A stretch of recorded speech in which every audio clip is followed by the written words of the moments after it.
दोस्तों कहते हैं कि हिस्ट्री इतिहास एक ऐसा सब्जेक्ट है जो हमारे स्कूलिंग में गलत सिखाया जाता है। हाँ जी, जो हिस्ट्री हम स्कूल में पढ़ते हैं वो फ्रैगमेंटेड हिस्ट्री है। हमारी स्कूल वाली हिस्ट्री थोड़ी सी अधूरी है और इसी अधूरेपन को मिटाने के लिए आज द रणवीर शो हिंदी पर आए हैं अभिजीत चावड़ा। ये एक साइंटिस्ट है जिनका इंटरेस्ट हिस्ट्री है। वो हिस्टोरियन भी माने जाते हैं। अगर इंटरनेट पर आप उनके बारे में सर्च करोगे तो आपको सिर्फ हिस्टोरिकल वीडियोस मिलेंगे। जितने भी गेस्ट इस पॉडकास्ट पर आए हैं, ये शायद उनमें से सबसे ज़्यादा लर्नड है, सबसे ज़्यादा वेल रेड है। बहुत सारी किताबें पढ़ी हैं, बहुत ज़्यादा रिसर्च किया है और सभी चीज़ों को एक साइंटिस्ट के नज़रिए से देखते हैं। ये है भारत के 10 ऐसे सीक्रेट्स जो इतिहास के पन्नों में कहीं खो गए हैं। उन्हीं सीक्रेट्स को लेकर आए हैं रणवीर अलावादिया और अभिजीत चावड़ा द रणवीर शो हिंदी पर। एन्जॉय।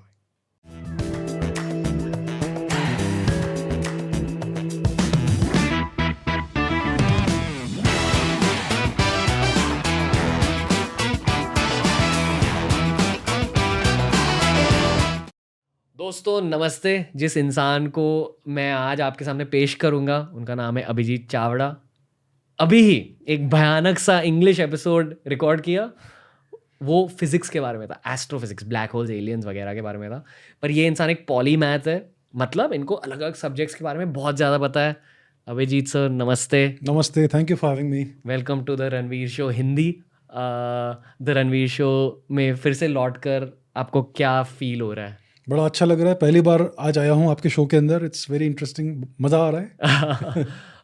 आज का टॉपिक है top 10 mind blasting stories about ancient India. लोग कहते हैं कि हमारा देश सोने की चिड़िया के नाम से जाना जाता था। लोग कहते हैं कि हमारे एंशिएंट सिविलाइजेशंस में विमानों की बातें होती थी, विमान की डिस्कवरी हो गई थी, साइंटिफिक डिस्कवरीज हो गई थी। मैं ये चाहूँगा कि आपने जितना भी पढ़ा है इतने सालों में, आप हिस्ट्री पर पढ़ते रहते हो। सर का एक खुद का एक यूट्यूब चैनल है, वो प्लीज़ देख लो। मैंने भी आपकी डिस्कवरी आपके यूट्यूब चैनल से ही की, जब आपने गेंगिस खान पर एक वीडियो बनाया। बहुत ज़्यादा इंटरेस्टिंग वीडियो था। और मैं चाहूँगा कि हर कोई वो वीडियो जाके देखे। पर अब sir I would like to let you chip in. जितना भी हिस्ट्री आपने आज तक पढ़ा है इंडिया के बारे में, आप वर्ल्ड हिस्ट्री भी पढ़ते हो, पर इंडिया के बारे में जो भी आपने पढ़ा है उसमें से टॉप 10 नगेट्स क्या है, टॉप 10 इन्फॉर्मेशन पीसेस क्या है? I would let you carry the episode sir. तो सबसे पहले इंटरेस्टिंग बात क्या है कि इंडियन सिविलाइजेशन कितना पुराना है। राइट, अगर हम पढ़ते हैं हिस्ट्री तो हमें क्या मालूम पड़ता है कि बड़े बड़े सिविलाइजेशंस थे। ग्रीस था, रोम था, पर्शिया, चाइना, एट्सेट्रा। ये सब सिविलाइजेशंस, फॉर एग्जांपल ग्रीस 3000 साल पुराना है, पर्शिया 3000 साल पुराना है, रोम 2500 साल पुराना है, चाइना 3-4 हज़ार साल पुराना है, इजिप्ट 5000 साल पुराना है। इंडियन सिविलाइजेशन कितना पुराना है? तो इसके लिए हम दो चीज़ें देख सकते हैं। First of all genetics. तो हमारा जेनेटिक्स जो हमारे खून में है, उसके थ्रू हम थोड़ा डिड्यूस कर सकते हैं हम कि हमारा जेनेटिक लीनेज, हमारा वंश कितना पुराना है, हमारे एंसेस्टर्स कहाँ से आए थे और कितने वर्षों से इंडिया में है। तो अगर हम जेनेटिक्स का स्टडी करेंगे, एक फील्ड है जेनेटिक्स का, पॉपुलेशन जेनेटिक्स। तो उससे हमें मालूम पड़ता है कि इंडिया का जो जेनेटिक लीनेजेस है, मेल, दो टाइप के लीनेज होते हैं, मेल और फीमेल। ओके। तो इंडिया का जो मेल जेनेटिक लीनेज है वो इंडियन सबकॉन्टिनेंट में 55,000 ईयर्स से प्रेजेंट है। मेल फीमेल ये कैसे डिवाइड होता है? मतलब औरतों का अलग जेनेटिक लीनेज होता है? क्या होता है कि हमारे बॉडी के अंदर डीएनए है, उसको 23 क्रोमोसोम्स में डिवाइड किया गया है। अब उसमें एक क्रोमोसोम है जिसको बोलते हैं वाई क्रोमोसोम। ये फादर टू सन पास होता है। तो उसके अंदर जो म्यूटेशंस है वो हमारा पेट्रिलिनियल लीनिएज दिखाता है। और एक दूसरे किस्म का डीएनए है, it is called mitochondrial DNA. वो मदर टू डॉटर पास होता है। तो उसको हम स्टडी करेंगे तो उसके हिसाब से हम फीमेल लीनिएज देख सकते हैं। और वो म्यूटेट होता है? हाँ, उसमें स्पेसिफिक म्यूटेशंस है, उसको हम स्टडी करेंगे कितने साल से म्यूटेशंस प्रेजेंट है। मतलब बायोलॉजिकली स्पीकिंग, मान लो आपका जो डीएनए स्टैंड, अगर आप एक अपने सर से एक बाल निकालोगे या अपने स्किन का एक पीस ले लोगे, उसको और भी ज़्यादा ब्रेक डाउन करोगे, उसके अंदर डीएनए होता है। हाँ, उसके सेल्स के अंदर डीएनए होता है। और डीएनए के भी अलग अलग हिस्से होते हैं। Yes. 23 पार्ट्स होते हैं। हाँ, ठीक है। और मान लो जो मेल डीएनए होता है, मतलब जब कि कोई मान लो किसी ने सेक्स किया है और सेक्स करने के बाद वो एक एग फर्टाइल हो चुका है, एक हाँ। एग फर्टिलाइज हो चुका है। फर्टिलाइज हुआ, यस। तो फर्टिलाइज होने के बाद लाइफ का पहला स्टेप है कि इसमें एक्स क्रोमोसोम जाएगा। स्पर्म में XY होता है और एग में XX होता है। ओके, अब उसका कॉम्बिनेशन कैसा होता है? अगर XY होता है तो मेल होगा, X ऑफस्प्रिंग है वो फीमेल होगा। ये दो चीज़ों में से एक चीज़ हो सकती है कि डबल एक्स हो सकता है या XY हो सकता है। हाँ, अभी जो XY है, अगर आप वो फर्टिलाइजेशन में XY हो तो आप एक आदमी बन जाओगे और पुरुष। XX पुरुष बन जाओगे, और Yes. अगर XX हुआ तो आप औरत बन जाओगे। यस। पर वो जो XY है वो आप डायरेक्टली अपने पिताजी से इनहेरिट कर इनहेरिट करेंगे और वो अपने पिताजी से इनहेरिट करेंगे, उसमें जो भी म्यूटेशंस है। मतलब जो आपके पिताजी की चेन है, हाँ। आपके पिताजी, आपके दादा, आपके वंश। परदादा, हाँ, वो डायरेक्टली टॉप तक जाता है, मतलब ओरिजिनल सोर्स। हाँ, तो ओरिजिनली किस टाइम पर वो म्यूटेशन ओरिजिनेट हुआ वो हम कैलकुलेट कर सकते हैं, उसके प्रोसेसेस हैं। और फीमेल साइड का क्या मतलब? फीमेल साइज में क्या होता है कि एक माइटोकॉन्ड्रियल डीएनए होता है जो सिर्फ फीमेल्स में होता है। तो वो पास होता है from mother to daughter. Okay, तो उसमें भी कुछ स्पेसिफिक म्यूटेशंस होते हैं जिसको हम कैलकुलेट कर सकते हैं कि कितने साल पहले ओरिजिनेट हुए। ओके, इसलिए लोग कहते हैं, मतलब जैसे हमारे देश में गोत्र की बातें होती हैं। हाँ, यस, यही लॉजिक है यही लॉजिक है कि actually। आप, अगर कोई आपसे ये पूछा कि आपका गोत्र क्या है, तो आपने कहा कश्यप। हाँ। मतलब आपके पिताजी का भी गोत्र कश्यप है, उनके पिताजी का भी गोत्र कश्यप है। बट जब आप एक औरत से गोत्र के बारे में पूछोगे तो वो गोत्र अकॉर्डिंग टू मैरिज चेंज हो जाता है। हाँ, कि yes। गोत्र वाई क्रोमोसोम के बारे में, वाई क्रोमोसोम से रिलेटेड होता है। हाँ। Am I right? Yes, okay, it is a पैट्रिलिनियल lineage, गोत्र। ओके, ओके, लेकिन जेनेटिक्स में मैट्रिलिनियल लीनिएजेस भी होते हैं। भी होते हैं। Yes। Now sir I let you continue. ठीक है, सो अगर हम ये एनालिसिस करते हैं इंडिया में तो एक लीनिएज है जिसको बोलते हैं हैप्लोग्रुप F। ओके, ये पैट्रिलिनियल लीनिएज है। उसका टाइम ऑफ ओरिजिन है 55,000 ईयर्स अप्रोक्सीमेटली। मतलब तब स्टार्ट हुआ था। यस, एंड दिस लीनिएज, ये जो लीनिएज है हैप्लोग्रुप F, ये पूरे दुनिया में मोर देन 90% ऑफ मेल्स का एंसेस्ट्रल लीनिएज है। Okay, so more than 90% of non African males. तो अगर आप यूरोप में जाएंगे तो उधर भी बहुत सारे लोग मिलेंगे मेल्स जिनका एंसेस्ट्रल लीनिएज ये हैप्लोग्रुप F है, मतलब इंडिया में ओरिजिनेट हुआ। और ये इंडिया में ओरिजिनेट हुआ है। सो आउट ऑफ अफ्रीका के बाद आउट ऑफ इंडिया एक्सपेंशन हुआ था अप्रोक्सीमेटली 55,000 ईयर्स अगो। और अगर आप मैट्रिलिनियल लीनेज को देखेंगे तो दो हैप्लोग्रुप्स है M और N, ये दोनों इंडियन ओरिजिन के हैं between 55 and 65,000 years ago. And almost 100% of non African females is in lineages के डिसेंडेंट्स हैं। सर हिस्ट्री की बात की जाए ना तो हम अक्सर सिर्फ वेस्टर्न हिस्टोरियंस की बातें सुनते हैं। हाँ, और उनके बहुत फिक्स थियरीज होते हैं कि अब ये हुआ था, फिर उसके बाद ये हुआ था, फिर ये हुआ था। हाँ, हाँ। पर अगर आप वाइडर हिस्ट्री पढ़ोगे, स्पेशली मॉडर्न हिस्टोरियंस की बातें पढ़ोगे, तो आपको फिर पता चलता है कि अरे ऐसे ऑल्टरनेटिव थॉट प्रोसेस भी, ऑल्टरनेटिव हिस्ट्री भी है। आई फील कि ये भी एक ऑल्टरनेटिव हिस्ट्री का पार्ट है, जहाँ अब तक हमें कहा गया है कि जितने भी वर्ल्ड वाइड ह्यूमन माइग्रेशन हुए वो अफ्रीका से स्टार्ट हुए थे। हाँ। बट ये साइंटिफिकली अभी जो आप कह रहे हो, साइंटिफिकली अभी प्रूफ है कि नहीं, शायद इंडिया से भी एक माइग्रेशन हुआ। ये क्या है ना, जो इंडिया से ये हैप्लोग्रुप्स निकले हैं वो भी पहले उनके एंसेस्ट्रल हैप्लोग्रुप्स अफ्रीका से आए हैं। सो क्या हुआ था कि अप्रोक्सीमेटली 70,000 ईयर्स अगो अफ्रीका के बाहर एक माइग्रेशन हुआ था, out of Africa migration. Yemen के आसपास वो होता। अब ये जो कुछ हजार लोग के आसपास थे, ये ईस्ट गए through the Arabian peninsula, India में आए, फिर इंडिया से पूरा एक्सप्लोजन हुआ out of India. So originally जो इंडिया में थे वो भी अफ्रीका से ही आए थे। So out of Africa theory incorrect नहीं है। बट उसके बाद जो सबसे बड़ा population explosion into all directions हुआ वो इंडिया से हुआ। मतलब मनुष्य, मानव जाति का एक बड़ा हिस्सा इंडिया में एक्चुअली काफ़ी देर तक था, वहाँ से एक्सप्लोड होके हाँ। जापान गया, अमेरिका गया, रशिया गया, यूरोप गया। क्रेजी। पर सर क्या फिर हम ये मान सकते हैं कि जैसे लोग कहते हैं ना कि जब वहाँ यूरोप में स्टोन एज चल रहा था, यहाँ सिविलाइजेशन ऑलरेडी बन चुका था? ये सच है। ओके। सो अगर हम आर्कियोलॉजिकल रिकॉर्ड को देखें भारत का तो सबसे पुराना जो आर्कियोलॉजिकल साइट जो हमें मालूम है, जो हमें मिला है, वो हरियाणा में है। उसका नाम है भिर्रान्ना।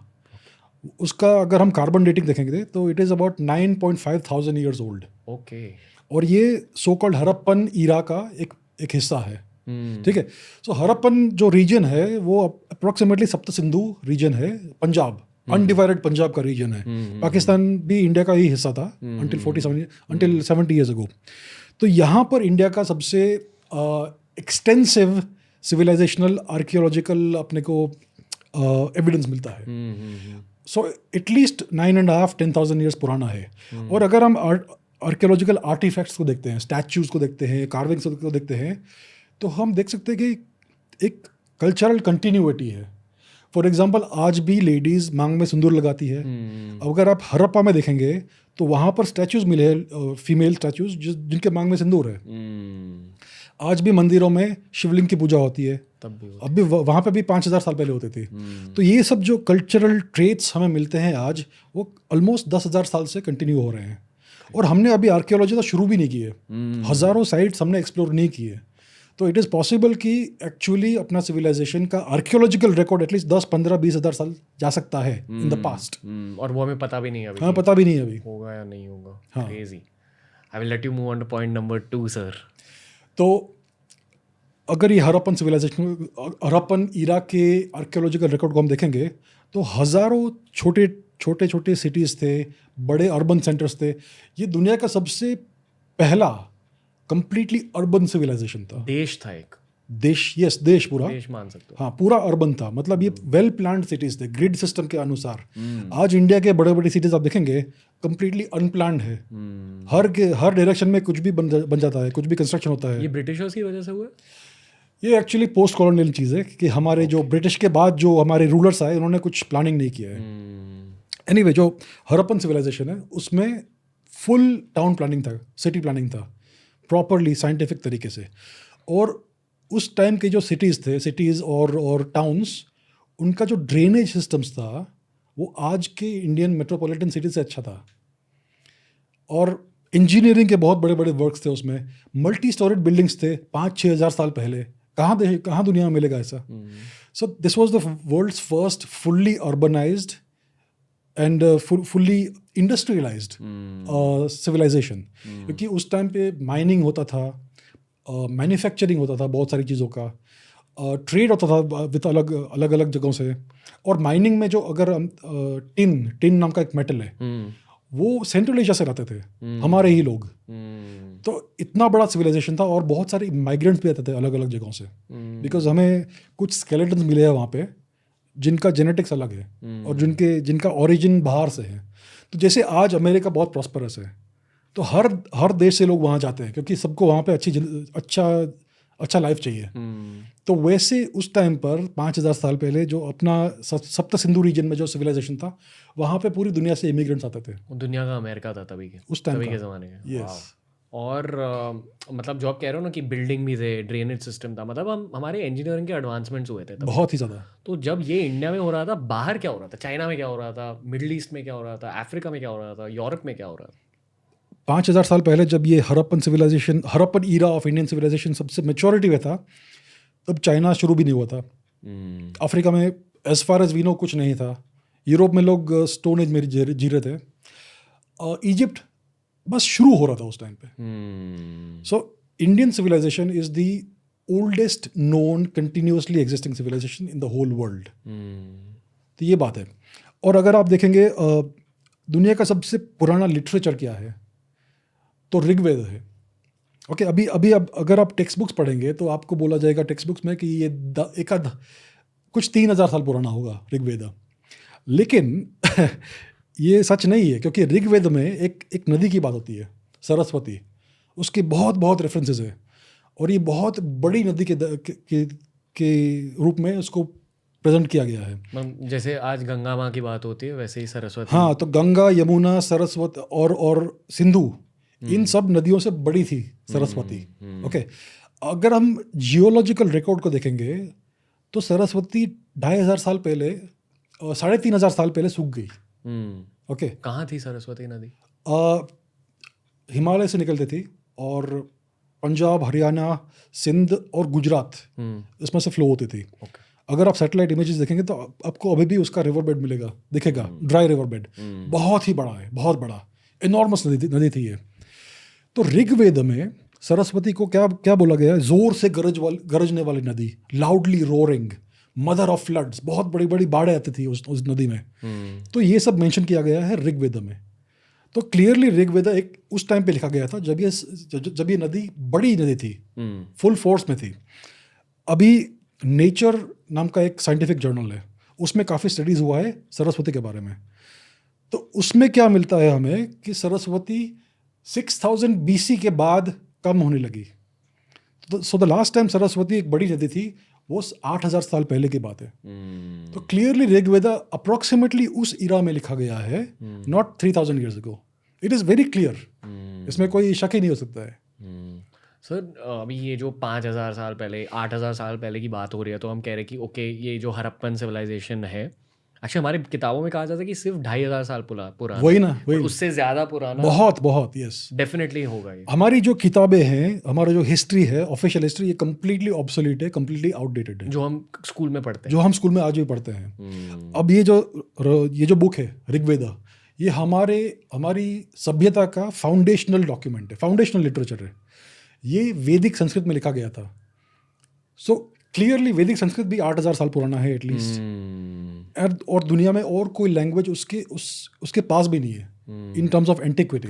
एंटिक्विटी मतलब कि कितना पुराना, कॉम्प्लेक्स, रिच, वो भी नहीं, age in terms of age. So दुनिया में कोई भी लैंग्वेज, इवन जो हम जानते हैं, जिसके बारे में हम जानते हैं, कुछ 3-4 हज़ार साल से पुरानी नहीं है कोई भी।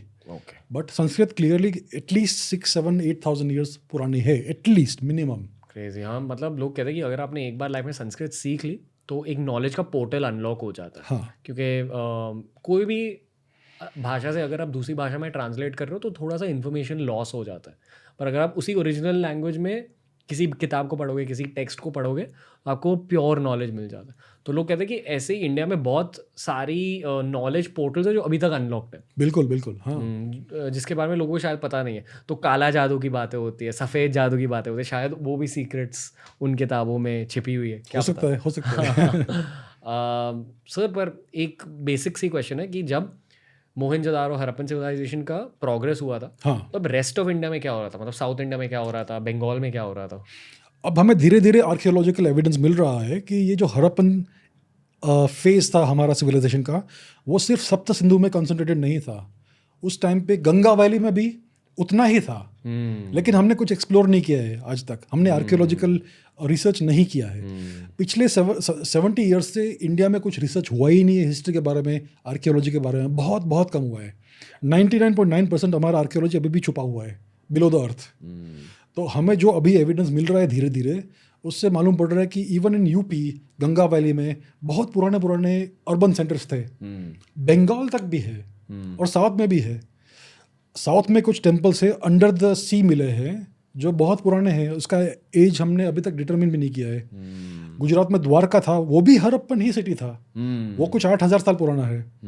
तो धीरे धीरे हमें क्या एविडेंस मिल रहा है कि पूरा इंडिया जैसे आज इंटरकनेक्टेड है, तब भी पूरा इंडियन सबकॉन्टिनेंट इंटरकनेक्टेड था और अर्बन सिविलाइजेशन था पूरा का पूरा। आपको ये लगता है कि रामायण महाभारत असल में हुए होंगे? अब जो कहा जाता है हमारे टेक्स्ट बुक्स में कि ये सब मिथ है, लेकिन ठीक है, अगर मान लो कि ये मिथ है, ठीक है, तो हमें एविडेंस क्यों मिल रहा है? अब महाभारत में एक एपिसोड है, एक इंसिडेंट है। अर्जुन द्वारका में थे उस टाइम पे, और द्वारका में बहुत बड़ा भूकंप आया और पूरा नगर ओशन के नीचे आ गया। ये अर्जुन ने अपने आंखों से देखा और ये महाभारत में रिकॉर्डेड है। तो लोग बोलते रहते हैं कि ये सब नॉनसेंस है। तो 20 साल पहले द्वारका कैसे मिल गई अंडर द ओशन, उसी जगह पे, near the present day city of Dwarka? तो क्लियरली दिस इज प्रूफ कि ये इवेंट एक्चुअली हुआ। तो महाभारत का एक इवेंट अगर ट्रू है, सच है, तो बाकी इवेंट्स क्यों सच नहीं हो सकते? दूसरी बात है, रामायण में क्या कहा गया है कि श्रीलंका जाने के लिए हमें एक राम ने और हनुमान ने एक ब्रिज बनाया, राम सेतु। आज मिला है वो ब्रिज, वो मैन मेड ऑब्जेक्ट है, वो मैन मेड स्ट्रक्चर है पूरा। दुनिया में इससे पुराना मैन मेड स्ट्रक्चर है ही नहीं, इतना बड़ा मॉन्यूमेंटल आर्किटेक्चर का।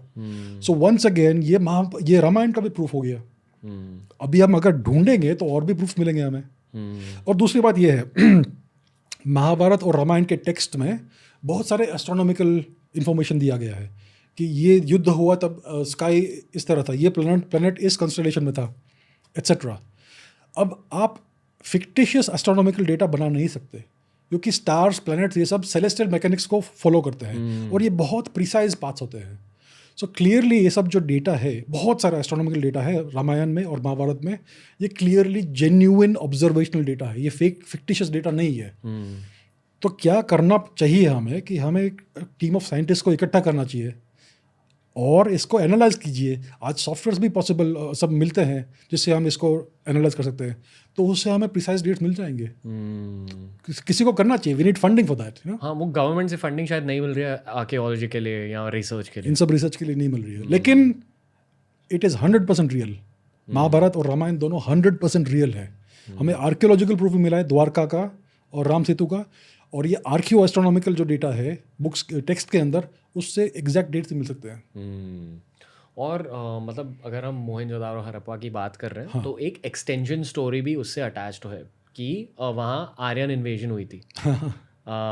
चलो पॉइंट 3 सर, कुछ आर्यन इन्वेजन के बारे में बता दें. हाँ, तो क्या कहा जाता है कि कुछ 3-3,500 साल पहले यूरोप से कुछ वाइट स्किन्ड लोग आए, आर्यंस, और इन्होंने इंडिया में इन्वेजन किया. उस टाइम पे कहा जाता है कि हड़प्पन सिविलाइजेशन द्रविडियन सिविलाइजेशन था.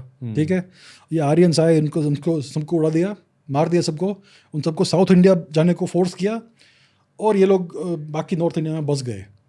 तो इसके लिए जो नॉर्थ इंडियन लैंग्वेजेस है, संस्कृत लैंग्वेजेस, हाँ संस्कृत एक आर्यन चीज़ है, कहा ये थियरी में कहा जाता है कि Sanskrit is an Aryan language, Hinduism is Aryan religion. और ये भी कहा जाता है कि आर्यन कहाँ से है, यूरोप के बाहर, जो सेंट्रल यूरोप का हिस्सा, यस, ईस्टर्न यूरोप, यूक्रेन के आसपास की बात की जाती है इसके, कि वहाँ से आए थे. हाँ, पर एक्चुअली आजकल की थियरीज कहते हैं कि नहीं, हम वहाँ गए. एग्जैक्टली. आप एक्सटेंड कर दोगे. अभी देखिए क्या है कि मैं अभी हैप्लोग्रुप्स की बात की थी, जेनेटिक लीनिएजेस, वंश के बारे में. तो एक स्पेसिफिक मेल वंश है जिसको बोला जाता है R1A1A. ये बहुत एक स्पेसिफिक मार्कर है, जेनेटिक मार्कर, और ये एक एक्सटेंडेड फैमिली है जिसकी शुरुआत कुछ 17-18-20 हज़ार साल पहले, सॉरी. तो इसका ओरिजिन इंडिया में है, क्योंकि इंडिया में सबसे ज़्यादा डाइवर्सिटी है इस पर्टिकुलर वंश की. लेकिन इसका कंसंट्रेशन इंडिया में है, इंडियन सबकॉन्टिनेंट में है और यूरोप में है. और इसका ओरिजिन इंडिया में है. अब लोग इसको डिस्प्यूट करते हैं, लेकिन अभी और रिसर्च हो रहा है और दूध का दूध पानी का पानी हो जाएगा बहुत जल्दी. सो क्लियरली जेनेटिक एविडेंस है कि इंडिया से निकला है ये, और लिंग्विस्टिक एविडेंस है कि जो सबसे पुरानी इंडो यूरोपियन लैंग्वेज है वो संस्कृत है. जो सबसे पुरानी लैंग्वेज है वहीं से सब कुछ निकला होगा.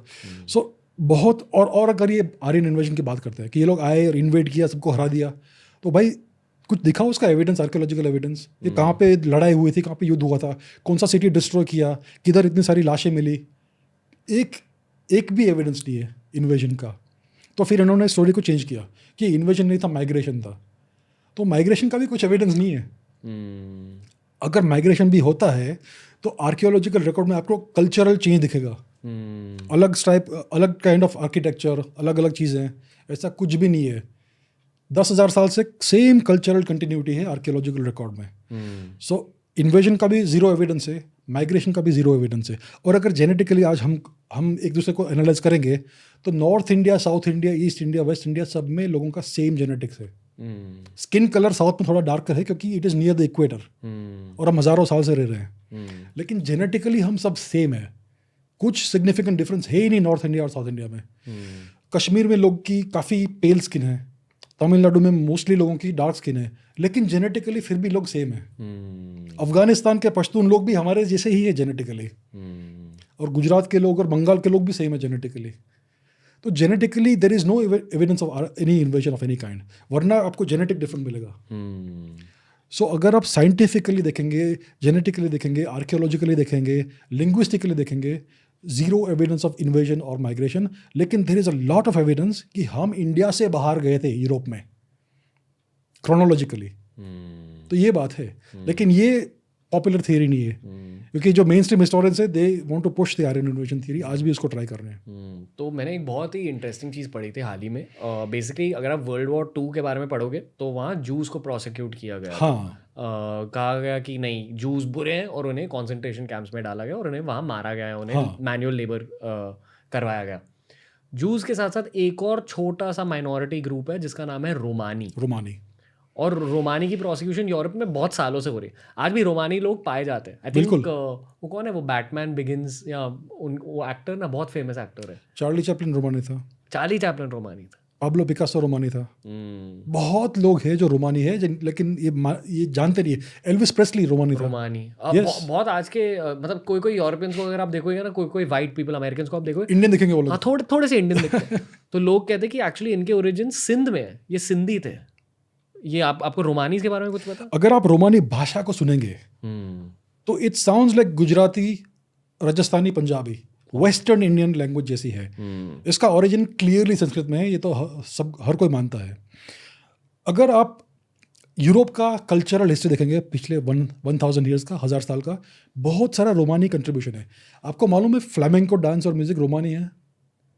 स्पेन का जो सिग्नेचर कल्चर है ये रोमानी कल्चर वो है। जो जिंदगी ना मिलेगी दोबारा में दिखाई, हाँ वही चीज। सेन्योरिटा, हाँ दैट इज रोमानी म्यूजिक। हाँ। टर्की में एटलीस्ट 5% लोग रोमानी है। उनका डिस्टिंक्टिव आर्ट है, डिस्टिंक्टिव म्यूजिक है।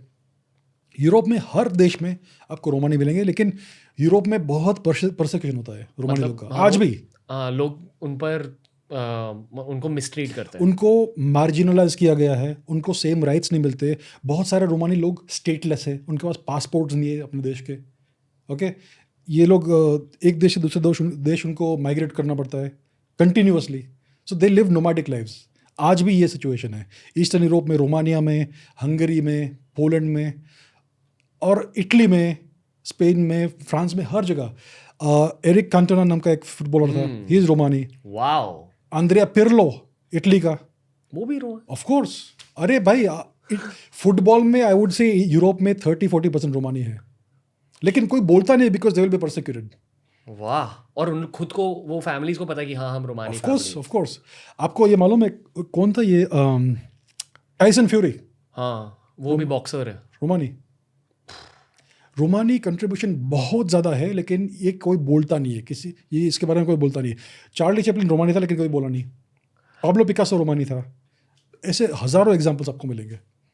तो रोमानी कंट्रीब्यूशन बहुत सिग्निफिकेंट है यूरोप में, लेकिन उनका परसिक्यूशन बहुत ज़्यादा है आज भी। There is no human rights for Romanis and these are of Indian origin. तो रोमानी लोग का ओरिजिन का ये थियरी है कि कुछ 1000 साल के आसपास इनको इंडिया से भगाया गया। अभी क्या हुआ था कि अप्रोक्सीमेटली, हाँ वो मैं दिखाता हूँ आपको क्या है। अप्रोक्सीमेटली 1000 साल पहले इंडिया में टर्किक इन्वेजन्स हुए, okay, during the Abbasid caliphate और उस टाइम के आसपास। तो ये लोग इंडिया में आए, इंडिया का सर्वनाश कर दिया इन्होंने, और इंडिया के बहुत सारे लोगों को एज स्लेव्स लेके गए। और ये कहाँ से जाते थे? अफगानिस्तान के थ्रू। उस माउंटेन रेंज को आज हिंदू कुश बोलते हैं, क्योंकि वहाँ पे बहुत सारे हिंदू मर गए इन द स्नो। कुश मतलब डेथ, ओके। तो बहुत सारे हज़ारों लाखों इंडियन स्लेव्स को ये लोग लेके गए फॉर वेरियस रीजंस। विमेन को कुछ रीज़न के लिए लेके गए, बच्चों को कुछ रीज़न के लिए लेके गए, और आर्टिजन्स को लेके गए, musicians, artisans, architects, builders, to use as slaves. अभी आई थिंक क्या हुआ था कि ये जो परफॉर्मेंस डांसर्स ये सब लोग थे, बहुत ज़्यादा इनको लेके गए, और फिर वहाँ उनको मालूम पड़ा कि इनको हम सस्टेन नहीं कर सकते हमारे देश में, क्योंकि it's too many of them. तो उनको कहा कि आप निकलो यहाँ से, और आप इंडिया वापस नहीं जा सकते, आप वेस्ट जाओ। तो तब से ये लोग भटक रहे हैं। तो ये अप्रॉक्सीमेटली 1000 ईयर्स पुरानी कहानी है, और ये मेरा थियरी नहीं है, ये इयन हैनकॉक का थियरी है। Doctor Ian Hancock, who is a Romani scholar, उनका एक बुक है we are the Romani people. तो उसमें ये थियरी रोमानी स्कॉलर ने ही बनाया है, उन्होंने प्रपोज किया है। उनके कल्चर में क्या क्या होता है सर? मतलब उनका इंडियन कल्चर या अब ये लोग जिस देश में रहते हैं उस देश का रिलीजन फॉलो करते हैं, लेकिन इंडियन कल्चर इसमें एम्बेडेड है। फॉर एग्जांपल फ्रांस में एक रोमानी वर्जिन मैरी का स्टैचू है, उसको ये लोग बोलते हैं काली सारा। She is black in colour, और साल में एक बार वो उसको ओशन में डुबा के वापस लाते हैं। ये क्या है? ये काली पूजा ही हुई ना। सो ये लोग in the garb of the different religions अपना कल्चर कैसे भी करके प्रिजर्व करने की कोशिश कर रहे हैं, और उनके जो कस्टम्स भी है वो भी very similar to Indian customs है। बट ये सब बहुत लो प्रोफाइल चीज़ें हैं जिसके बारे में ये लोग बात नहीं करते, बिकॉज उनका बहुत प्रोसिक्यूशन हुआ है। मतलब आजकल भी प्रोसिक्यूशन होता है उनका? बहुत ज़्यादा सताया जाता है, बहुत ज़्यादा। कैसे सर? उनको मार्जिनलाइज किया जाता है, उनको उनको फोर्सिबली एसिमिलेट करने की कोशिश करते हैं, उनके बच्चे छीन लेते हैं और बोर्डिंग स्कूल में डाल देंगे और उनको फोर्स करेंगे कि वाइट लोग से मैरी करें, यूरोपियन से मैरी करें, ताकि उनका असिमिलेशन हो जाए सोसाइटी में। उनको जो ट्रेडिशनल ऑक्यूपेशन से वो करने से मना करते हैं, उससे इनकार करते हैं, और उनको ऑफिशियल डॉक्यूमेंट्स नहीं देते हैं। So they are stateless people, they have no passports, no identification, और उनको सिटीज़ में रहने से मना करते हैं। They have to live on the outskirt of the city, garbage dump के आसपास। बहुत बहुत भयानक स्टोरीज है, बहुत सैड स्टोरीज है। थोड़ा रेसिज्म है, मतलब ये बहुत ज़्यादा रेसिज्म है, यस डेफिनेटली। अभी नाज़ी जर्मनी में एक बॉक्सर था, उसका नाम था योहान थ्रोलमान। ये रोमानी था, वो जर्मन बॉक्सिंग चैंपियन बन गया, लेकिन इन लोग को अच्छा नहीं लगा क्योंकि उसका स्किन ब्राउन है, तो उसको कंसंट्रेशन कैंप में डाल दिया और उसको मार दिया वहाँ पे। ऐसे हज़ारों लाखों स्टोरीज है। और जो हॉलोकॉस्ट हुआ था सेकंड वर्ल्ड वॉर के नाम पे, जैसे आपने बोला मुझे अभी, उसमें बहुत सिग्निफिकेंट कंपोनेंट रोमानीज का भी था। और ये इसकी बात नहीं की जाती, इसकी बात नहीं की सिर्फ जाती। बोला जाता है कि जूस की प्रोसिक्यूशन हुई थी, बट एक्चुअली रोमानीज की भी हुई थी। रोमानीज की भी बहुत ज़्यादा हुई थी। अभी जितने जूस मरे, कुछ 6 मिलियन के आसपास, एटलीस्ट 1 मिलियन रोमानी तो मरे ही होंगे। तो बहुत बड़ा रोमानी कंपोनेंट है, लेकिन इसकी बात कहीं होती नहीं है, इसका कहीं मेमोरियल भी नहीं होता है। रेसिज्म और कुछ नहीं है। एटलीस्ट ये जानकर खुशी हुई कि आंड्रिया पिर्लो के वेन्स में अपना आदमी है वो। हाँ, अपना ही है। मेरा खून और आंड्रिया पिर्लो का खून एक ही है। ये कौन था जर्मनी का, कौन था, सॉरी मैं भूल गया उसका नाम, फुटबॉल का नाम। Michael Ballack. How did you know that? कुछ I don't know sir, intuition है शायद। There you go, Michael Ballack is Romani. Romani है? बिल्कुल, वाओ, बहुत है ऐसे, ये लेजेंडरी फुटबॉलर्स का लेजेंडरी नाम footballer. Yes yes, Michael Ballack is Romani. I just hope कि क्रिस्टियानो रोनाल्डो भी रोमानी हो। अरे बहुत पॉसिबल है, लोग कह रहे he looks like an Indian ना। हाँ, वो थोड़ा इंडियननेस है पोर्टुगीज में। ये टेनिस प्लेयर कौन सा है, लेफ्टी? नदाल। हाँ, ही आल्सो लुक्स इंडियन। नहीं, बट जनरली स्पेनिश लोग थोड़े ऐसे दिखते हैं। हाँ, स्पेनिश लोग का जनरली स्किन कलर थोड़ा डार्कर है, लेकिन कुछ लोग दिखता है, अपने को मालूम पड़ता है कि इनमें कुछ तो है। डेफिनेट, ये क्रेजी था मेरे को कि आंड्रिया पिर्लो, आपने एरिक कैंटोना का नाम लिया। Eric Cantona, legend, crazy, absolute legend. Sir अभी 5वीं स्टोरी के बारे में बता दो। ओके ठीक है, हम रोम के बारे में सुनते हैं कि बहुत महान एम्पायर था, बहुत सारा लैंड इन्होंने कॉन्कर किया, लेकिन हमें अपने टेक्स्ट बुक्स में, इंडिया के टेक्स्ट बुक्स में चोला एम्पायर के बारे में कोई बोलता नहीं। चोला डायनेस्टी 1500 साल पावर में थी। दुनिया में कौन सी डायनेस्टी इतने 1000 साल पावर में रही है? 300 BC के आसपास से 1200 AD तक ये लोग पावर में थे। और जब सोने की चिड़िया की बातें होती है, चोला डायनेस्टी की बातें होती है। बिल्कुल, अपने सिविलाइजेशन की वन ऑफ द सबसे ज़्यादा महान डायनेस्टीज है ये। तमिलनाडु के आसपास की डायनेस्टी है। राजराजा चोला, राजेंद्र चोला, ये इनके महान किंग्स थे। अब इस डायनेस्टी में खास बात क्या है, उन्होंने पूरा का पूरा साउथ ईस्ट एशिया कॉन्कर किया। Sri Lanka, Maldives, Burma, Thailand, Malaysia, Indonesia, Laos, Vietnam, Philippines तक। फिलीपींस में भी आज संस्कृत में टेक्स्ट मिलते हैं। और जैसे बाली इज पार्ट ऑफ इंडोनेशिया। हाँ, बाली पर अगर आप कभी बाली जाओगे, आपको बहुत ज़्यादा इंडियन इन्फ्लुएंसेस दिखेंगे। बिल्कुल, बाली अभी भी हिंदू है। हाँ, शायद चोला डायनेस्टी वहाँ लेके 100%। जो पूरा साउथ ईस्ट एशिया में Hindu influence, Indian influence, Sanskrit influence हुआ, ये चोला डायनेस्टी ने किया। अभी वियतनाम में एक सब्सिडियरी डायनेस्टी थी, चंपा डायनेस्टी, द चाम पीपल। तो ये भी कुछ 1000 साल तक पावर में थे। This was a Hindu empire. ये चोलाज के वासाल्स थे। So they were tributaries to the Cholas. हर साल चोलाज को ट्रिब्यूट देते थे, और उनका ओरिजिन चोला प्रिंसेस में ही था। सो कुछ चोला प्रिंस वहाँ पे गए, उस टेरिटरी को कैप्चर किया, और फिर वहाँ पे वो राजा बन गए, और they married with the local people, and धीरे धीरे ये वियतनामीज डायनेस्टी ही बन गई। तो ये जो चंपा डायनेस्टी थी वियतनाम की, वो एक मैरीटाइम डायनेस्टी थी, जस्ट लाइक द चोलाज। और जिसको आज साउथ चाइना सी बोलते हैं, उसका ओरिजिनल नाम था चंपा सी। मतलब जब मैरीटाइम शब्द यूज करो, मतलब नेवी, उनकी नेवी स्ट्रांग थी, बहुत स्ट्रांग नेवी थी उनकी। और ये पूरा जो साउथ चाइना सी का जो रीजन है आज, वो उनका इलाका था उस टाइम पे। सो इसका ओरिजिनल नाम है Champa sea, not South China Sea. Wow, ये बात है। सो चोला डायनेस्टी ने पूरे रीजन में हिंदुइज्म स्प्रेड किया और संस्कृत स्प्रेड किया। आज इंडोनेशिया एक मुस्लिम कंट्री है, राइट, लेकिन वहाँ आज भी हिंदू नाम है। फॉर एग्जांपल उनकी प्रेसिडेंट थी मेघावती सुकर्णपुत्री। ये कौन सा नाम है? इंडियन नाम है, संस्कृत नाम है। उसके पिताजी का नाम था सुकर्णो, ये भी संस्कृत नाम है। थाईलैंड में जो रिसेंटली जो राजा की मृत्यु हुई, उनका नाम था भूमिबल अतुल्य तेज। ओके, ये चक्री डायनेस्टी है थाईलैंड की। तो हर जगह इंडिया में, हर जगह साउथ ईस्ट एशिया में इंडियन इन्फ्लुएंस है। अभी एक बहुत महान रिवर है मेकोंग रिवर, आपने सुना होगा, बहुत सारे देशों में से निकलती है। मेकोंग रिवर का नाम का ओरिजिन क्या है? मी गोंग्या मीन्स माँ गंगा, उसमें से धीरे धीरे मेकोंग नाम बन गया। तो ये बात है, हर जगह साउथ ईस्ट एशिया में इंडियन इन्फ्लुएंस है। चाइना भी पूरा इंडियन इन्फ्लुएंस में था once upon a time, until recently, until the communist took over. Japan में आप देखोगे, हर जगह इंडियन इन्फ्लुएंस है। जापान में एक देवी की पूजा होती है बेंजाइतन, ये सरस्वती है। जापान में गणेश की पूजा होती है। ओके, कैनन कंपनी है, ये कैनन नाम क्या है? कान्नौन, जो अवलोकितेश्वर का एक फॉर्म है।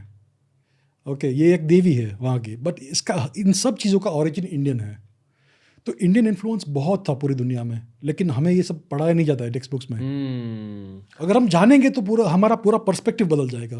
आपको क्यों लगता है कि जो हिस्ट्री हम आजकल स्कूल्स में पढ़ते हैं वो हमें क्यों पढ़ाया जाता है? मतलब ठीक है, मैं इंडिपेंडेंस के बारे में समझता हूँ कि आपको थोड़ा वो पॉलिटिक्स के बारे में पता चल जाता है, अपनी रीसेंट हिस्ट्री के बारे में पता चल जाता है, बट जो मिडीवल हिस्ट्री हुई थी यहाँ, मतलब ये जैसे वो कौन सी मूवी आई थी अभी रणवीर सिंह दीपिका की, अल्लाह खिलजी। हाँ, जितनी भी Khilji dynasties, Turkic dynasties, Mughal dynasty, ठीक है, मतलब वो भी इंडियन हिस्ट्री का एक अच्छा हिस्सा है, बट बाकी का क्यों नहीं पढ़ाया जाता? क्या आपको ये लगता है कि इन अ वे ये कुछ सोशल मैनिपुलेशन है?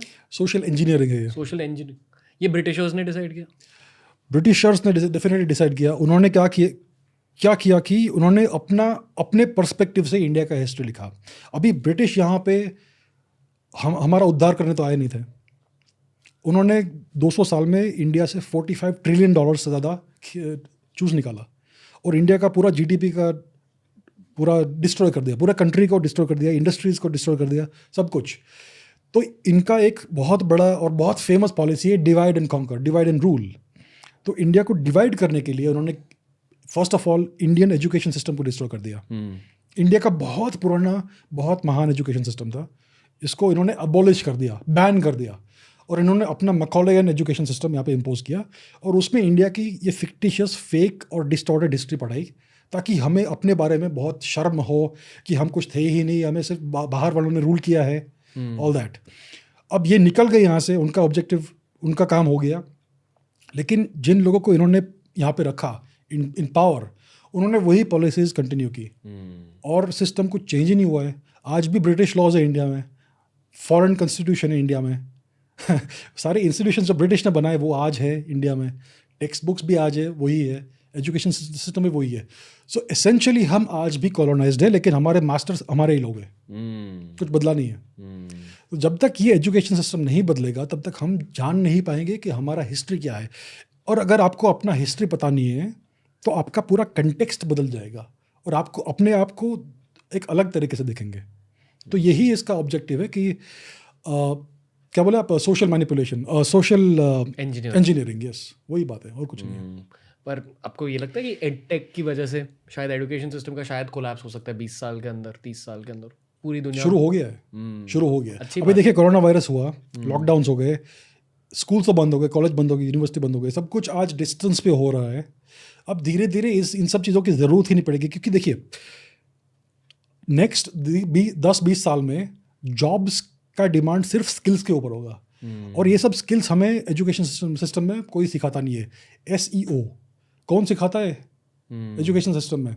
Photoshop, Adobe Premiere Pro, photo manipulation, video processing, video editing, ये सब जो रियल लाइफ स्किल्स आज है और फ्यूचर में और इम्पोर्टेंट होने वाले हैं, इनमें से कोई भी स्किल एजुकेशन सिस्टम में पढ़ाया नहीं जाता है। तो धीरे धीरे जो एजुकेशन सिस्टम की जो पेपर डिग्रीज है, इसका वैल्यू 0 होने वाला है, और रियल लाइफ स्किल्स का वैल्यू बढ़ने वाला है। और ये सब स्किल्स हमें आज फ्री मिल सकते हैं, यूट्यूब पे, आपके चैनल पे, अलग अलग जगहों पे।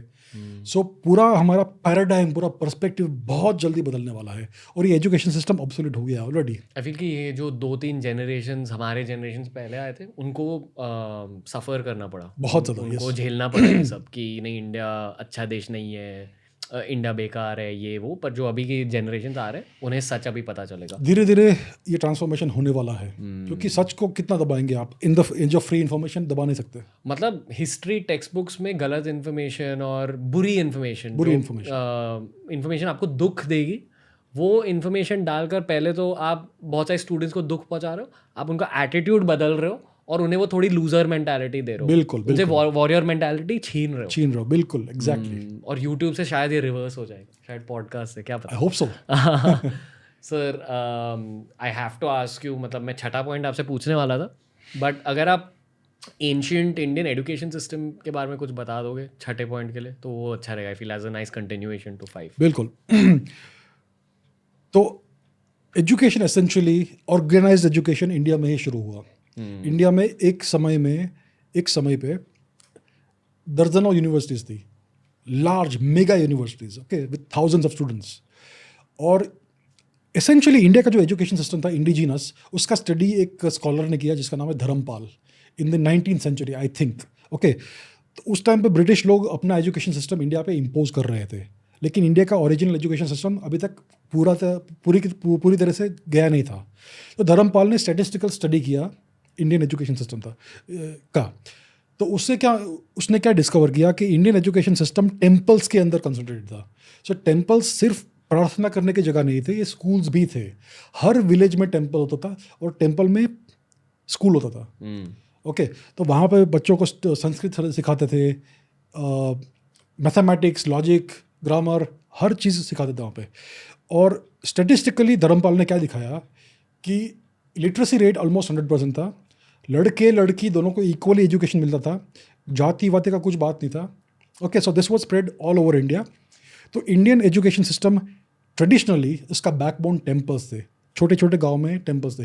तमिल में एक कहावत है कि जिस गांव में टेम्पल नहीं है वहाँ पे आप जाके बसो मत। इसका रूट ये है क्योंकि temple were not just prayer centres, education centres थे। अब कुछ जगह पे बड़े बड़े टेम्पल होते थे, वहाँ पे एडवांस एजुकेशन मिलता था। फिर विहार होते थे, वहाँ पे और एडवांस एजुकेशन मिलता था। और सबसे बड़ा एजुकेशन इंस्टीट्यूट था यूनिवर्सिटी। इंडिया में बहुत सारी महान यूनिवर्सिटीज थी, Takshashila, Nalanda, Telhara, Sharada Peeth, Vikramshila, Udantapuri, the list goes on. हमें बहुत सारी यूनिवर्सिटीज़ कभी मिलेगी भी नहीं, इतनी ज़्यादा डिस्ट्रॉय हो गई है। तो ये जो बड़ी यूनिवर्सिटीज़ थी, ये जो पूरा एजुकेशन सिस्टम है ये पूरा स्टेट फंडेड था। अभी आज हमें एडमिशन कहीं पे चाहिए तो लाखों रुपए देने पड़ते हैं हर साल। उस टाइम पे एक पैसा किसी से लेते नहीं थे, सब कुछ कंप्लीटली फ्री था। जो लोकल राजा था वो इसको फंड करता था, वो टीचर को फंड करता था, एजुकेशन सिस्टम को फंड करता था, टेम्पल को या यूनिवर्सिटी को। और जो स्टूडेंट्स आते थे उनके लिए वहाँ पे रहने को क्वार्टर्स मिलते थे, सब कुछ था वहाँ पे। और फॉरेन से भी लोग आते थे, जैसे कि चाइना से फाहियन आया, शुआनजांग आया, ये लोग इंडिया में आए। शुआनजांग नाम का जो चाइनीज़ ट्रैवलर है वो नालंदा में कुछ साल रहा, वहाँ पे उसने संस्कृत सीखा, बहुत कुछ सीखा। तो किसी के लिए बैरियर नहीं था, आप कहीं से भी आओ, किसी भी देश से आओ, अगर आपका इंटेलेक्चुअल लेवल है उतना तो आपको वहाँ पे विद्या मिलेगी। ये बहुत एक्सटेंसिव एजुकेशन सिस्टम था, उसका पूरा नेटवर्क था टेम्पल्स का, विहार्स का और यूनिवर्सिटीज़ का। तक्षशिला जो आज पाकिस्तान में है, ये दुनिया का सबसे ओल्डेस्ट नोन यूनिवर्सिटी है, एटलीस्ट 2600 ईयर्स पुराना है, मे बी इवन ओल्डर। तो जब अलेक्जेंडर का सपोजिटली इन्वेजन हुआ था इंडिया में तो तक्षशिला वहीं पर था, राइट। तो इतना एक्सटेंसिव, इतना महान एजुकेशन सिस्टम था ये, दुनिया का हर किस्म का नॉलेज मिलता था यहाँ पे। जब नालंदा का डिस्ट्रक्शन हुआ, बख्तियार खिलजी ने नालंदा को डिस्ट्रॉय किया, सबको मार डाला उसने, सबके सर काट दिए और वहाँ की लाइब्रेरी जला दी। उस लाइब्रेरी को जलने में महीने लगे, तो आप सोचिए कितने मिलियंस ऑफ बुक्स हो गए वहाँ पे। तो इंडिया में क्या बोलते हैं कि हम इंडियन लोग अपनी हिस्ट्री लिखते नहीं है। कौन बोलता है हिस्ट्री लिखते नहीं है? सब हिस्ट्री जला दी गई, वरना हमारे हज़ारों साल के रिकॉर्ड मिलते थे आज हमें, अगर ये सब जलाया नहीं गया होता तो। तो क्या हुआ कि ये सब यूनिवर्सिटीज़ को डिस्ट्रॉय कर दिया, जला दिया, हमारा सब रिटर्न रिकॉर्ड्स चला गया, सब ओनली वर्ड टू माउथ बाकी रहा। और जब ब्रिटिश आए तो उन्होंने क्या कहा कि आपका वर्ड टू माउथ हिस्ट्री है ना, वर्ड ऑफ माउथ हिस्ट्री, ये सब मिथ्स है, क्योंकि तुम्हारे पास रिटन रिकॉर्ड्स नहीं है. So this is how history became myth in India. ये रूट कॉज है इस चीज़ का. अपने वाह, थोड़ा ज़्यादा हैवी था ये. दुख होता है ये सुन के बिल्कुल, कि बिल्कुल. वो किताबें जलाई गई और महीनों तक जली वो लाइब्रेरी. मतलब शायद उसमें ये जो हम विमानों की बातें करते हैं. सब रहस्य उसमें जल गए सारे के सारे. नहीं, इस पूरे सेक्शन में छठे पॉइंट में आपने चाइना की बात करी कि चाइना से भी लोग यहाँ आते थे हाँ. और यहाँ से नॉलेज लेकर वापस चाइना चले जाते थे. हाँ. कल्लरी पाइटो नाम का एक मार्शल आर्ट है. मैं हाँ. मार्शल आर्टिस्ट हूँ, मतलब मैंने बचपन में जूडो किया हुआ है, टाइक्वांडो किया हुआ है, Okay. थोड़ा कल्लरी पाइटो भी सीखा है. ओके. तो लोग कहते हैं कि मार्शल आर्ट्स का भी ओरिजिन इंडिया में ही हुआ है. हाँ. तो ये क्या स्टोरी है सर? ये बड़ी दिलचस्प कहानी है. तो जब इंडिया का ट्रांजिशन हुआ हिंदुइज्म और बुद्धिज़्म में, तब चाइना में ये डिस्कवरी हुआ कि इंडिया का इतना महान फिलोसफीज है, इतना सारा नॉलेज है. तो चाइनीज़ किंग्स जो थे वो इंडियन स्कॉलर्स को इनवाइट करते थे कि आप प्लीज़ चाइना आइए, आपके संस्कृत बुक्स लाइए आपके साथ और उनका ट्रांसलेशन प्लीज़ चाइनीज़ में कीजिए ताकि हमारे लोगों को भी ये सब विद्या मिले. तो बहुत सारे इंडियन स्कॉलर्स वहाँ गए. कुमार जीव था, धर्मपाल था, बुद्धभद्र था, एट्सेट्रा. तो एक चाइना में एक जगह है जहाँ पे एक किंग ने एक इंडियन गुरु को बुलाया. उनका नाम था बुद्धभद्र. उनके लिए उन्होंने अलग से एक टेम्पल बनाया कि आप ये टेम्पल में मोनास्ट्री में रहिए और आप ट्रांसलेशन कीजिए. तो बुद्धभद्र उधर रहे और कुछ साल उन्होंने ट्रांसलेशन किया. फिर उनकी मृत्यु हो गई. तो उनका रिप्लेसमेंट भी आया इंडिया से जिसका नाम था बोधिधर्मा. तो ये साउथ इंडिया से ये गुरु आया था जिनका नाम था बोधिधर्मा. अब जब ये उस जगह पहुंचा हेनान प्रोविंस में उस टेम्पल में, तो क्या मिला उसे कि ये टेम्पल एक फॉरेस्टेड एरिया में था और ये फॉरेस्टेड एरिया में बहुत सारे चोर थे, गुंडे थे. वो इस टेम्पल को बार बार अटैक करते थे और जो भी राजा उधर प्रोविजंस भेजता था उसको चोरी कर लेते थे और मंक्स को मारते थे. तो बोधिधर्मा ने क्या किया कि भाई पहले आप ये सब ट्रांसलेशन बाद में करेंगे, पहले तुम थोड़े तगड़े हो जाओ. तो उसने एक योगा बेस्ड मार्शल आर्ट सिखाया इन सब मंक्स को. ओके. और उनको बहुत स्ट्रॉन्ग किया. और बोधिधर्म जब मर गए तो उसके बाद अलग अलग और भी गुरु आए, चाइनीज़ गुरु. उन्होंने इस मार्शल आर्ट को कंटिन्यू किया और उसको और इवॉल्व किया. उसको आज बोलते हैं कुंग-फू. और ये जो टेम्पल है ये शाओलिन टेम्पल है जो ऑलमोस्ट 2000 साल पुराना है. उसका एस्टेब्लिशमेंट हुआ था for Buddhabhadra as a translation place. लेकिन आज ये मार्शल आर्ट्स का बहुत महान टेम्पल है. अब ये शाओलिन जो कुंग-फू है उसने पूरे एशिया को इन्फ्लुएंस किया है. फॉर एग्जांपल कराते जापानीज जो मार्शल आर्ट है उसका एक स्कूल है शोरिन यू कराते, शोरिन रयू. ये शाओलिन स्टाइल कराते हैं. तो शाओलिन का इन्फ्लुएंस जापान में भी गया, शाओलिन का इन्फ्लुएंस ताइक्वांडो में गया, कोरिया में और अलग अलग जगह पे. तो ये स्टोरी है कि how Indian martial arts gave rise to the whole spectrum of Asian martial arts. अभी ये जो बोधिधर्म नाम का जो ये गुरु था जिन्होंने he is the father of kung fu, वो एक्चुअली एक ध्यान मेडिटेशन का प्रैक्टिशनर थे. ओके. तो ध्यान मेडिटेशन को चाइनीज़ में क्या बोलते थे? चान. क्योंकि वो ध्यान बोल नहीं सकते थे तो उन्होंने उसको चान बोला. अब ये चान मेडिटेशन का प्रैक्टिस चाइना से जापान गया और चान का उधर अलग प्रोनाउंसिएशन हुआ ज़ेन. तो ज़ेन बुद्धिज़्म वो चान और चान वो ध्यान. तो ये सब इंडिया से आया है. अभी ज़ेन तो बहुत बड़ी चीज़ है आज ग्लोबली, उसका ओरिजिन इंडिया है, इंडियन है. इट इज़ ध्यान मेडिटेशन. तो ये बहुत सारी इंटरेस्टिंग कहानियाँ हैं, बहुत सारे थ्रेड्स है इसके और सब कुछ इंटरकनेक्टेड है. And the root, the origin is India. मतलब जो आप कह रहे हो आई फील कि पूरा अगर आप एशियन कंट्रीज़ को स्कैन करोगे सभी का इंडिया के साथ रिलेशनशिप अच्छा हुआ करता था आई फील. बिल्कुल. हाँ. पहले. तो ये रिलेशनशिप्स बदलने कब लगे? मतलब when did China and India become enemies? Recently. पहले मतलब एक्चुअली वो हिंदी चीनी भाई भाई हुआ करते थे उस टाइम पे. बहुत सालों तक चाइना और इंडिया का रिलेशनशिप बिगड़ा कभी आफ्टर इंडियाज इंडिपेंडेंस. क्या हुआ कि हमारे जो पहले प्रधानमंत्री थे नेहरू जी, उन्होंने इंडिया का नॉर्दर्न बॉर्डर डिमार्केट किया ही नहीं. उस टाइम पे ये इंडिया तिब्बत बॉर्डर था. लेकिन 1955 में चाइना ने तिब्बत को इन्वेड किया, कॉन्कर किया, तो ये चाइना बन गया अभी. और उस टाइम पे भी नेहरू जी ने इंडिया और तिब्बत का बॉर्डर डिमार्केट नहीं किया और ये चाइनीज़ आ गए, इन्होंने एक्साई चेन में बहुत बड़ा रोड बना लिया और 3 साल तक नेहरू जी को पता भी नहीं चला। बाद में मालूम पड़ा तो बोला कि भाई आप वापस जाओ, और फिर कन्फ्रंटेशन हो गया, फिर 62 का वॉर हो गया जिसमें इंडिया ने एयरफोर्स यूज़ नहीं किया, एयरफोर्स था लेकिन यूज़ नहीं किया, तो वो वॉर भी हार गए। फिर बाद में धीरे धीरे लंबा चला, अभी ये लोग उनको अरुणाचल प्रदेश भी चाहिए, सब कुछ चाहिए, इवेंचुअली सब कुछ चाहिए उनको, चाइना को। कम्युनिस्ट पार्टी बहुत ही एक्सपांशनिस्ट और अग्रेसिव पॉलिटिकल एंटिटी है। चाइना हिस्टोरिकली ऐसा नहीं था, okay, but after the communist party power में आई तब से इंडिया का रिलेशन बिगड़ गया विद चाइना। उसके पहले इंडिया और चाइना के बीच में कभी भी कन्फ्रंटेशन नहीं हुआ था। ये पूरा हिस्ट्री आप 3000 साल का देख लीजिए, एक बार भी नहीं होता कन्फ्रंटेशन। ये बहुत नया फिनोमिनन है। सर आप इतनी सारी चीज़ें कैसे जानते हो? इसके ही पहले हमने एक एस्ट्रोफिजिक्स का पॉडकास्ट किया था तो इतनी सारी चीज़ों का नॉलेज कहाँ से आया? पढ़ाई करने से। अब मैंने बहुत सारी बुक्स पढ़ी है, बहुत ज़्यादा रीड करते हो? बहुत किया मैंने रीडिंग। तो सर ये हो गया हमारा 7वां पॉइंट। अभी 8वें पॉइंट के बारे में बताओ। चलो ओके, एक बहुत इंटरेस्टिंग टॉपिक है सुभाष चंद्र बोस और जो उनके डेथ से अटैच जो कंस्पिरेसी थियरी है। आई एम श्योर आप इसके बारे में आपने पढ़ा होगा कहीं। हाँ, सो ऑफिशियली क्या कहा गया है कि उनका प्लेन क्रैश हुआ था फॉर्मोसा में, जिसको आज ताइवान कहते हैं, और उनके बॉडी को जापान लेके गए, वहाँ पे उनका क्रिमेशन हुआ, और आई थिंक रिंकोजी टेम्पल में उनके एशेज हैं, ऐसा कहा जाता है। लेकिन आई विटनेसेस कोई नहीं है अपार्ट फ्रॉम 1 और 2 जो बोलते हैं कि प्लेन क्रैश हुआ। ताइवान का आप हिस्टोरिकल रिकॉर्ड्स देखेंगे, प्लेन क्रैश का कोई रिकॉर्ड नहीं है। और इंडिया में एक गुमनामी बाबा थे जिनका हैंड राइटिंग एग्जैक्टली मैच होता है सुभाष चंद्र बोस से, उनका चेहरा भी पूरा मैच होता है। सो क्लियरली ये कंस्पिरेसी है उनका आफ्टर 1947 का हिस्ट्री को सप्रेस करने का। बेसिकली सुभाष चंद्र बोस बहुत ही मैग्नेटिक पर्सनालिटी थे, बहुत पावरफुल पर्सनालिटी थे। अगर उनको चांस मिलता तो इंडिया का पूरा ट्रांसफॉर्म कर देते थे वो।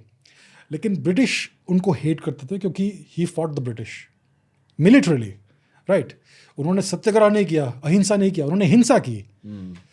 तो इसके लिए ब्रिटिश लोग ने उनको मार्जिनलाइज कर दिया। और ब्रिटिश चले गए, उन्होंने नेहरू जी को बढ़ा दिया, और नेहरू जी का उतना ही हेटेड था फॉर सुभाष चंद्र बोस।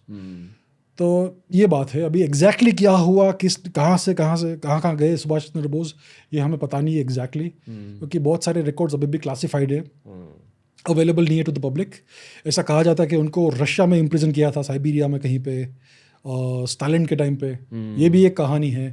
अभी क्या एग्जैक्टली हुआ है तो किसी दिन तो होपफुली मालूम पड़ेगा जब इंडियन गवर्नमेंट और अलग अलग गवर्नमेंट इन चीज़ों को डिक्लासिफाई करेंगी रिकॉर्ड्स को। लेकिन एक बात क्लियर है, he did not die in Taiwan. Most likely 99.9% Gumnami Baba was Subhash Chandra Bose, and he died in northern India. After independence. After independence, much after independence. शायद 60s या 70s में। हाँ, most likely, yes. तो ये एक bonus non ancient India point हो गया, point number 8। Sir अभी हम नेहरू की बातें कर रहे हैं, सुभाष चंद्र बोस की बातें कर रहे हैं। ये फ्रीडम फाइटर्स थे। ब्रिटिश ने पूरे इंडिया को टेक ओवर कर लिया था। हाँ. इसलिए फ्रीडम फाइटर्स की ज़रूरत लगी हमें। ब्रिटिशर्स से पहले इन्वेडर्स ने टेक ओवर किया था बहुत ही ज़्यादा टाइम के लिए, 1000 सालों के लिए, अप्रोक्सीमेटली 1000 साल के आसपास, 1000 सालों के लिए। मतलब we weren't an independent country technically. Approximately 1000 AD के आसपास से इंडिया वाज अंडर इन्वेडर्स। तो 1000 AD के टाइम पे हुआ क्या था, आपको क्या लगता है? बिकॉज इन्वेडर्स को जीतने के लिए भी कोई चीज़ें करनी पड़ी होगी, या something must have gone wrong. Yes. तो हमारा 9th पॉइंट ये है कि व्हाट वेंट रॉन्ग। हम सोने की चिड़िया से ये कैसे बन गए? एसेंशियली क्या हुआ कि हमारा पॉलिटिकल यूनिटी फ्रैगमेंट हो गया। अभी हिस्ट्री एक साइक्लिक चीज़ है।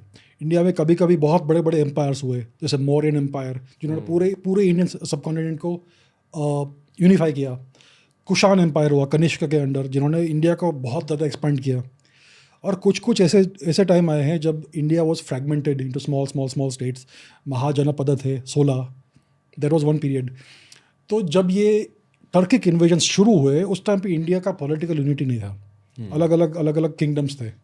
ओके, कुछ 10-15 किंगडम्स हो गए। टर्किक इन्वेजन मतलब वो गाजी और गजनी और वो सब।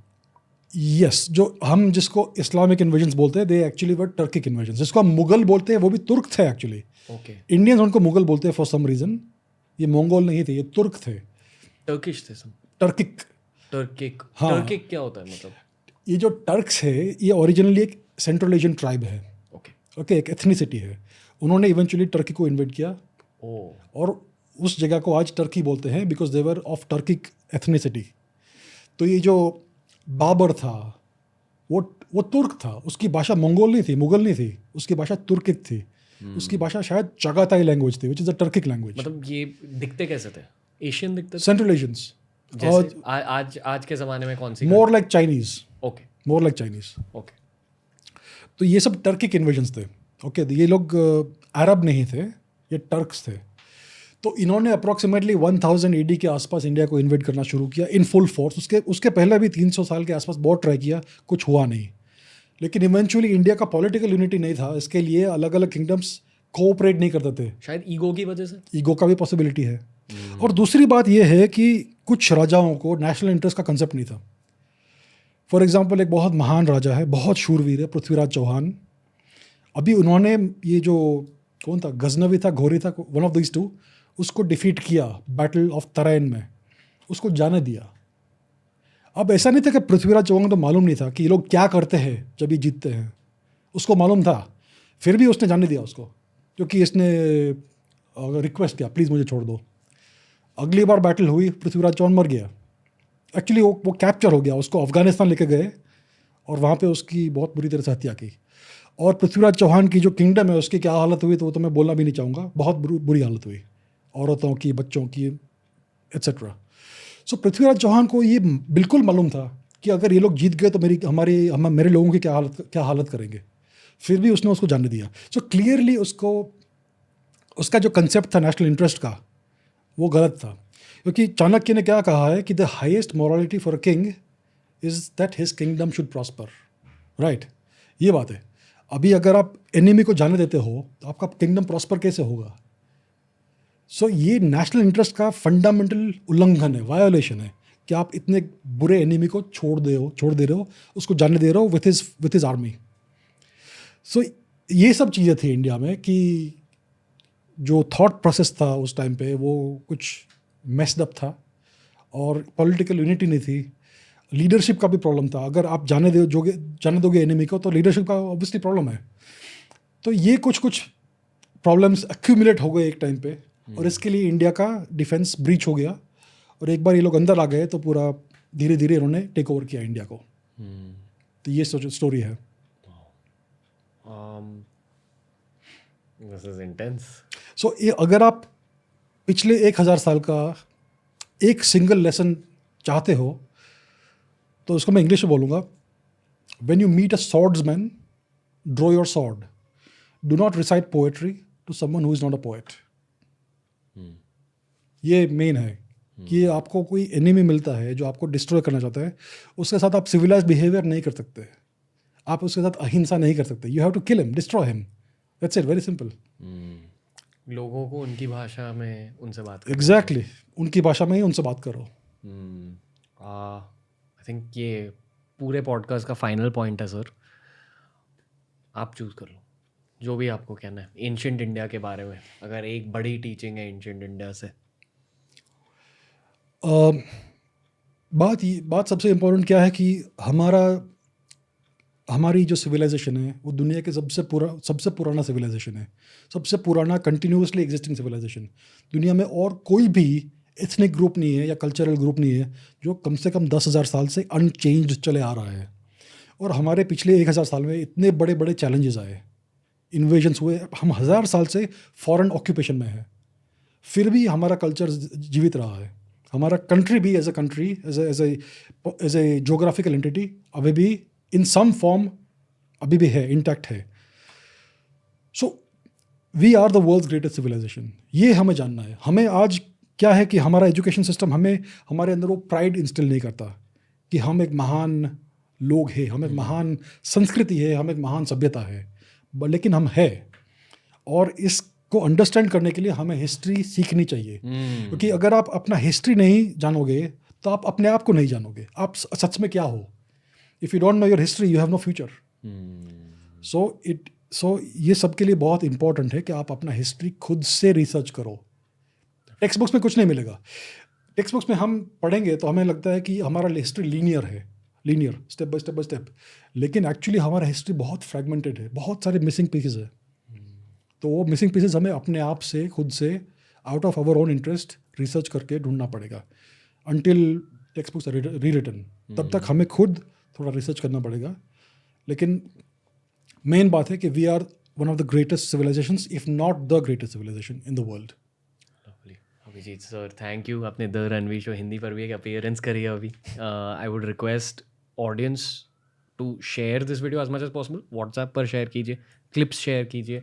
हिस्ट्री का एक वेव आना चाहिए आई फील इंडिया में, एंड आई होप कि द रणवीर शो और द रणवीर शो हिंदी ये वेव को और ज़्यादा पावर दे.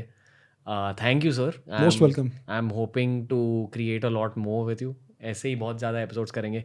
अगर आपको कोई स्पेसिफिक टॉपिक पर एपिसोड चाहिए, सर फिजिसिस्ट भी है और अलग अलग सब्जेक्ट्स के बारे में भी जानते हैं, नीचे कमेंट कर दो.